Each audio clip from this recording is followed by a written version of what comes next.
भाग 1 कवि परिचय। चामरस कौन थे? परीक्षा के दृष्टिकोण से कवि के बारे में मुख्य बातें। समय और स्थान।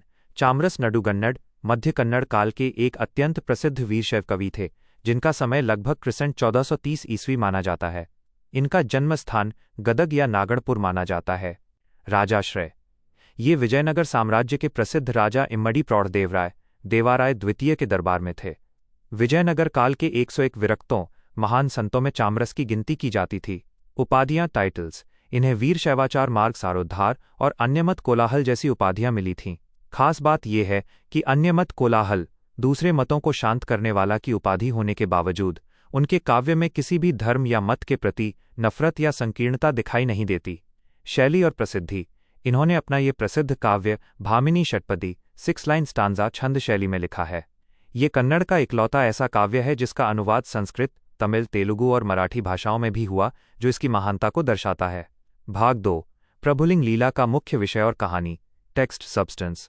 यह ग्रंथ 25 अध्यायों, गटिगालू और 1111 पद्यों छंदों का एक मध्यम आकार का महाकाव्य है। इस पूरी रचना के नायक 12वीं शताब्दी के महान समाज सुधारक, संत और ज्ञान के प्रतीक अल्लामा प्रभु हैं। 1 काव्य का मुख्य उद्देश्य। सत्य शरणों की कहानी। कवि चामरस खुद गर्व से घोषणा करते हैं कि उनका ये काव्य सरे हुए या मरे हुए लोगों की कहानी नहीं है, सत्तवारा कथेयल्ला।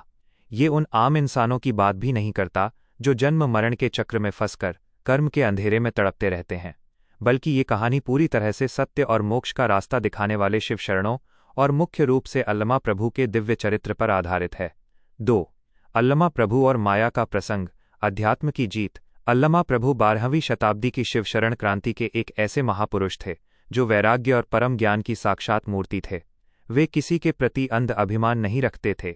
जो भी साधक भटक जाता था, वे ज्ञान के प्रकाश से उसकी कमियों को दूर कर उसे सही रास्ता दिखाते थे। एक तुलना जो एग्जाम के लिए जरूरी है। चामरस से पहले के कवि हरिहर ने अपनी रचना में अल्लामा प्रभु को कामा वासना माया के जाल में फंसा हुआ और बाद में विरह की आग में जलकर वैराग्य पाते हुए दिखाया था। चामरस का नजरिया। चामरस ने हरिहर की बात को सुधारा। उन्होंने एक बहुत सुंदर उदाहरण दिया। जैसे एक साफ सुथरे पारदर्शी चंद्रकांत पत्थर स्फटिक के पास अगर जलती हुई आग की लपटें लाई जाएं, तो वह आग उस पत्थर के अंदर प्रतिबिंबित रिफ्लेक्ट होती है, लेकिन पत्थर खुद नहीं जलता। ठीक इसी तरह अल्लामा प्रभु के भीतर भी माया सिर्फ एक प्रतिबिंब की तरह दिखी। वे खुद कभी वासना या माया के जाल में नहीं फंसे। वे आदि अनादि गुरु गुहेश्वर का ही रूप थे। 3 अल्लामा प्रभु का पारस पत्थर जैसा प्रभाव। जैसे पारस पत्थर के छूने से लोहा सोना बन जाता है, या चंदन के पेड़ की हवा लगने से आसपास के दूसरे पेड़ भी सुगंधित हो जाते हैं। मलया जड़ा मारा गली सौनकिनालुलीडा मारा परिमलिसुवंते।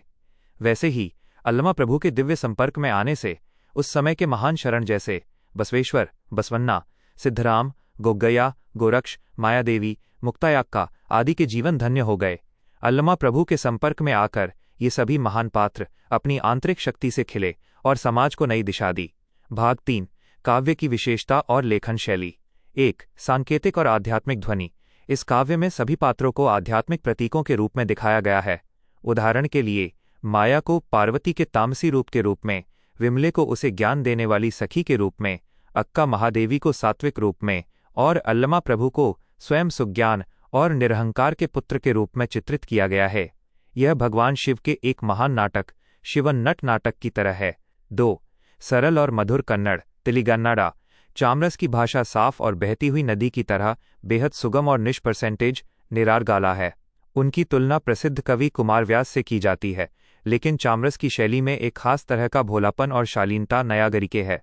3 वचनों का गहरा प्रभाव। चामरस ने 12वीं शताब्दी के शिवशरणों के वचनास का बहुत गहरा अध्ययन किया था, जिसकी झलक उनकी कविताओं के शब्दों और उपमाओं में साफ दिखाई देती है। परीक्षा एग्जाम के लिए क्विक टिप्स।